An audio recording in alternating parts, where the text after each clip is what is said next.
Hi guys, this is Dan from Magic Pachinko Restorations with another short video on a vintage pachinko machine. Sure hope you like these videos. People seem to do that. So if you haven't already subscribed, please click on the subscribe button below, and that way you'll know when I make a new one. Also, visiting magicpachinkorestorations.com is the place to go for a lot of questions. That is probably the best place to contact me. There is a contact page there that allows you to ask a question. All my information is there, phone number, so on and so forth. You can't upload photos via the website, but you will have my phone number, and you can certainly upload them as a text message. And just, look for a 585 area code. I know a lot of people don't like to answer their phones if they don't know who's calling, but if you contact me and you need information, then 585 is the area code that's going to come back and give you that information. So look for it, and please answer your phone. I like to talk on the phone. All right, so this is a 1975. This is a Sanyo Comet II. I like these machines. They're nice. I like the way they're laid out with the Sanyo and so on and so forth. Very colorful and pretty cool looking machine. Now this one was done as a functional restoration. And typically when I do take on a functional restoration, it's mainly the guts that I pull off, clean them, get them reassembled and working, and then I will clean this and this because the balls travel through here, and they're quite often loaded up. Usually I do not touch this area or the cabinets or anything like that. This particular machine was the Playfield. Although the colors are nice, the Playfield was just really, really dirty, and as was some of the internal stuff. And as I looked at it, I guess anal person in me, whatever, I just couldn't stand it. So I had to do some cleaning. So I cleaned the Playfield as best I could. I took everything off except the nails and rails. All of this got cleaned. These got rebuilt. They were a little buggy on the inside. Got that all put back on. Cleaned the ball handling mechanism out because that really gets full of dirt. Cleaned the front feed tray so that it worked. All of these plastic pieces were quite dirty. So like I said, I just had to clean them. I can't stand it. This is an aluminum ashtray. This cleaned up quite well. The aluminum is pretty easy to clean. You guys can clean it with fine sandpaper, a little grinding wheel with a wire wheel, so on and so forth. New plexiglass. The only thing that I don't do and will continue not to do, because I just don't have the tools and the expertise, is be able to do any of the Formica work. So this did have a chunk of the Formica out. It's also missing a trim piece right here. It didn't come with the machine. I have no idea where it went. Did put the stabilization feet on it so that it's relatively stable for a pachinko machine. So take a look at the back. This is where most of the work that I do takes over. So again, this was quite dirty. This board was sanded down and polyurethaned. These boards here are the frame boards. Those I don't do unless I do a full restoration.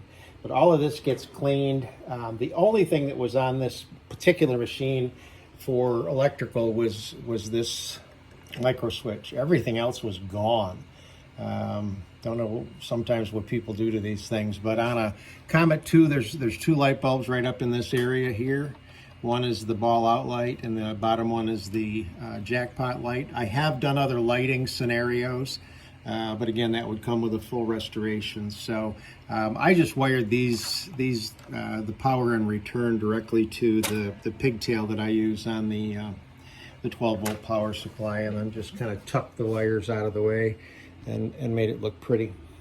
So that's what I did to this machine. So when you get ready to play the machine, one of the things that was missing is there's a connecting rod. There's a metal piece that goes in here and a connecting rod. And what it does is it comes over to the ball dump latch right here, and the connecting rod was missing. So I did not reinstall this piece here because without the connecting rod, it's redundant, it's worthless. So when you want to do a ball dump, you're going to just push over with this little metal piece. And what it'll do is it'll allow these to swing up like this, and all the balls will exit the machine. And then before you get ready to play, just make sure that they're both caught like that so that they run across. Another thing that was missing on this machine is the lower track cover. In this case, I just cut a piece of clear plexiglass to cover it so that the balls don't jump over each other on their way to the jackpot chamber. So let's, actually it is plugged in. And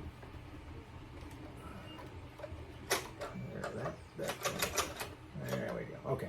So the ball out light is on. It's kind of, well, I can slow down. Ball out light is on. No balls in the machine. So, as always, take a handful. And if you've got it set up right, they should all run all the way down to the jackpot and stop. So after a couple of handfuls running through it the right way,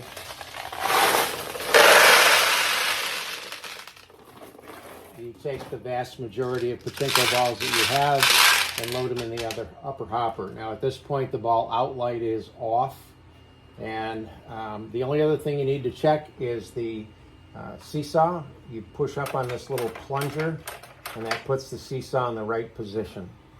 If you don't, if the seesaw is tipped like this, then the machine won't, the balls will just back up in the machine. So make sure you do that too. So fully loaded, ball out light is off, seesaw is in the right position. This machine is now ready to play. You want them leaning back just a little bit.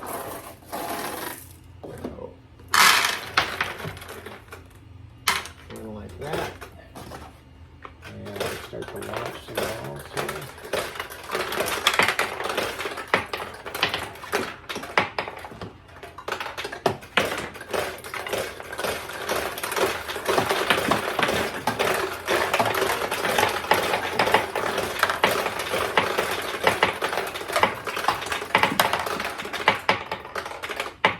Notice one thing, we got no winds, which is pretty typical of a parlor machine that's set up tight. I'll probably do a little tweaking on the nails before I ship it back to the customer, but I'll show you what happens when you do get a ball into this tulip. It obviously pays out, but it opens the other tulip, and the same on the other side.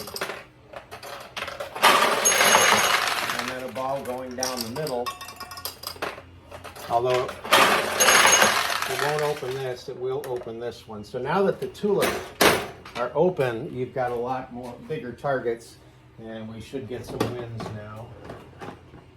All right, here we go.